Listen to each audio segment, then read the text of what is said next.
नमस्कार दोस्तों। आज है 20 अप्रैल और शुरू करते हैं 5 प्रमुख सुर्खियों से।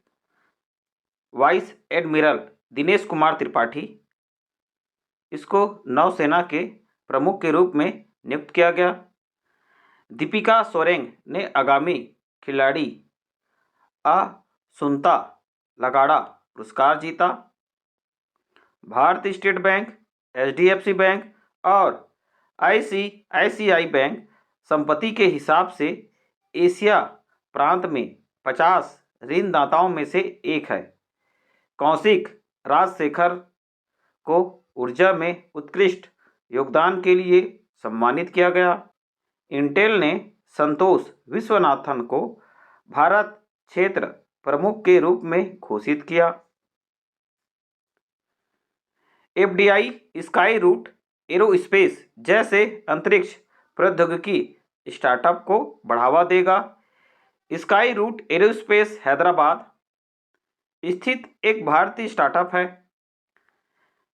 इसने मिशन प्रारंभ के तहत भारत का पहला निजी तौर पर विकसित रॉकेट विक्रम एस को लॉन्च किया है। इसरो भारतीय अंतरिक्ष अनुसंधान संगठन के महत्वपूर्ण सहयोग से विकसित किया गया है। इन स्पेस भारतीय राष्ट्रीय अंतरिक्ष संवर्धन और प्राधिकरण केंद्र के द्वारा समर्थित, जो भारत में निजी क्षेत्र की अंतरिक्ष गतिविधियों को सुविधाजनक बनाता है।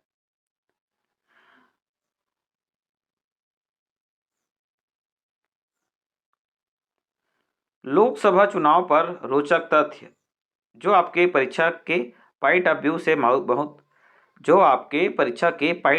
बहुत महत्वपूर्ण है। 1951-1952 में हुए पहले आम चुनाव में लोकसभा की कुल 489 सीटें थी। पहली इलेक्ट्रॉनिक वोटिंग मशीन का इस्तेमाल 1982 केरल के उपचुनाव में किया गया था। 1988 में भारतीय संविधान के अनुच्छेद 326 संशोधन किया गया, जिसके बाद कानूनी मतदाता की आयु 21 वर्ष से 18 वर्ष कर दी गई। 2013 में 5 राज्यों, जिनमें छत्तीसगढ़, मिजोरम, राजस्थान, दिल्ली और मध्य प्रदेश में ईवीएम ने पहली बार नोटा का विकल्प पेश किया। कब? 2013 से। भारत का पहला उपग्रह आर्यभट्ट 19 अप्रैल 1975 को लॉन्च किया गया था। प्रसिद्ध भारतीय खगोल शास्त्री के नाम पर रखा गया आर्यभट्ट अंतरिक्ष यान भारत का पहला उपग्रह था।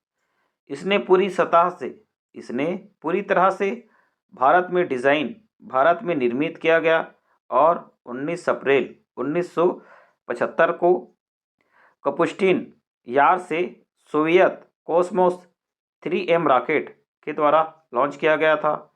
इसका जो वजन है 360 kilogram. On board power.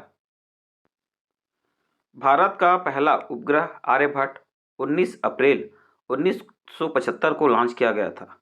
Bharat का पहला उपग्रह आर्यभट्ट 19 अप्रैल 1975 को लॉन्च किया गया था। प्रसिद्ध भारतीय खगोल शास्त्री के नाम पर रखा गया आर्यभट्ट अंतरिक्ष यान भारत का पहला उपग्रह था। इसने पूरी तरह से भारत में डिज़ाइन और निर्मित किया गया था और 19 अप्रैल 1975 को कपुस्टिन यार से सोवियत कॉस्मोस 3M रॉकेट के द्वारा लॉन्च किया गया था। वजन है इसका 360 kilogram. On board power 46 watt. Payload x ray, खगोल विज्ञान, वायु विज्ञान और सौर भौतिकी इसमें शामिल थे। प्रक्षेपण यान C1 इंटर कॉस्मोस मिशन जीवन 6 महीने। विश्व लिवर दिवस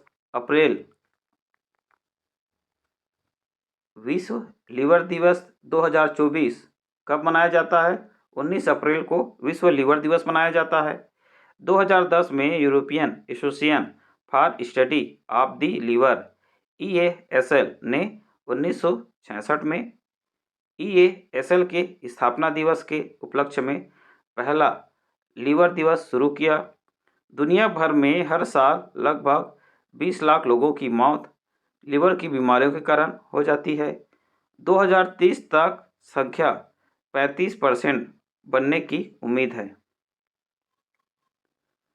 वाइस एडमिरल दिनेश कुमार त्रिपाठी को अगले नौसेना प्रमुख के रूप में नियुक्त किया गया। सरकार ने vice admiral Dinesh Kumar Tripathi PVSM, AVSM और NM, जो वर्तमान में नौसेना स्टाफ के उप प्रमुख के रूप में कार्यरत हैं, अगले नौसेना प्रमुख के रूप में नियुक्त किया गया। वर्तमान के CNS admiral R Harikumar PVSM, AVSM, VSM 30 अप्रैल 2024 को सेवानिवृत्त होंगे। 39 वर्षों के अनुभव के साथ त्रिपाठी ने पश्चिमी नौसेना कमान के flag officer commanding in chief के रूप में कार्य किया था। इंटेल ने संतोष विश्वनाथन को भारत क्षेत्र प्रमुख के रूप में घोषित किया। कंप्यूटर चिप निर्माता इंटेल ने घोषणा की संतोष विश्वनाथन इसके प्रबंधक MD के रूप में भारत क्षेत्र के कारोबार का नेतृत्व करेंगे। विश्वनाथन ने जुलाई 2022 में भारतीय बाजार के उपाध्यक्ष और प्रबंध निदेशक के रूप में कार्यभार संभाला। अब इंटेल भारत को एक अलग क्षेत्र के रूप में विभाजित कर दिया है। इंटेल के संस्थापक हैं Gordon Moore, Robert Noyce. CEO हैं पैट्रिक P. एल्सीगर। मुख्यालय है सांता क्लारा, कैलिफोर्निया, संयुक्त राज्य अमेरिका। दीपिका सोरेंग ने आगामी खिलाड़ी का आसुंता लकाड़ा पुरस्कार जीता। दीपिका सोरेंग ने वर्ष 2023 के आगामी खिलाड़ी के लिए हॉकी इंडिया आसुंता लकड़ा पुरस्कार जीता है। उन्होंने महिला जूनियर एशिया कप में 7 गोल और FI महिला हॉकी 5S विश्व कप ओमान 2024 में 9 गोल किए हैं। उन्हें 33 सदस्यीय राष्ट्रीय महिला टीम कोर समूह में नामित किया गया। वर्तमान में SAI सेंटर बेंगलोर में प्रशिक्षण ले रहे हैं। इंग्लैंड के पूर्व क्रिकेटर रमन सुब्बा रो का 92 वर्ष की आयु में निधन। इंग्लैंड के पूर्व क्रिकेटर और ICC match referee Raman Subba Rao 92 वर्ष की आयु में निधन हो गया। उन्होंने 1992 से 2001 तक 41 टेस्ट क्रिकेट, 119 एक दिवसीय मैचों में एम्पायरिंग की। एक क्रिकेटर के रूप में 13 टेस्ट मैचों में 984 रन बनाने और टेस्ट और काउंटी क्रिकेट बोर्ड के अध्यक्ष के रूप में उनके योगदान के लिए याद किया जाता है। ICC ने विश्व स्तर पर ICC मैच रेफरी के रूप में सुब्बा रो को प्रारंभिक और प्रभावशाली भूमिका को स्वीकार करते हुए गहरी संवेदना व्यक्त की।